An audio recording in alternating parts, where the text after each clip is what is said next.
E é por isso que uma forma errada de pensar nas oportunidades tributárias é ficar limitado à tese. Né? Tem algumas teses, né? Então, já falando de algumas oportunidades, mas eu quero mostrar para vocês que há outras oportunidades muito para além dessas. Então, por exemplo, há teses relacionadas a contribuições previdenciárias que não deveriam ter sido recolhidas sobre verbas indenizatórias. A tese do limite de 20 salários mínimos para a base de cálculo lá para as contribuições do Sistema S, que são as contribuições de terceiro. Há a tese do século, exclusão do ICMS da base de cálculo de PIS e COFINS. Há uma série de teses filhotes em razão dela, né? Há teses para o Simples Nacional, como a recuperação, e aí é uma recuperação administrativa, de valores relativos a produtos tributados pela sistemática monofásica. Então, tem algumas teses, como essas que eu mencionei, que são teses que eu diria até teses do momento. E que são oportunidades, sim. Inclusive, eu falo sobre elas, eu ensino sobre elas.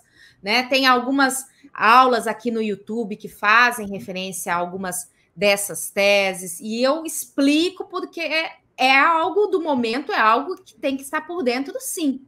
Mas o jeito errado é se limitar a isso, a pegar um modelo de petição, principalmente essa tese do século, né? Exclusão do ICMS da base de cálculo de PIS e COFINS. Simplesmente pegar um modelo de petição na internet, por exemplo, e achar que aquilo ali é suficiente. Com isso, você pode até conseguir algum cliente para essa tese, mas você não vai ser reconhecido como um tributarista. Você não vai saber quais medidas adotar depois. Muitas vezes acontece o ganhou, mas não levou, porque consegue uma sentença favorável, né, mas depois não sabe como efetivamente aproveitar aqueles valores, quais os procedimentos que precisam ser adotados para aproveitar aqueles valores, por exemplo. Né? E outra coisa, uma hora essas teses passam. Então, quando a pessoa fica muito focada em uma tese só, não, eu vou trabalhar com essa tese de contribuições previdenciárias.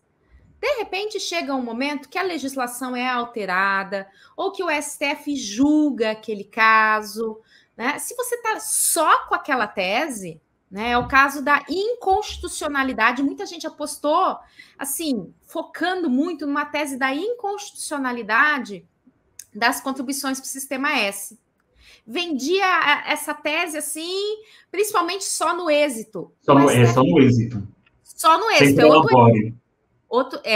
no êxito. A gente vai falar de honorários advocatícios em uma das, inclusive, dos nossos encontros aqui do podcast.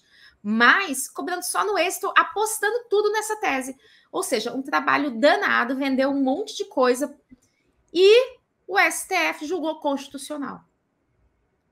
Então, assim, é colocar todos os ovos numa mesma cesta e pendurar por um barbantinho que pode arrebentar a qualquer momento.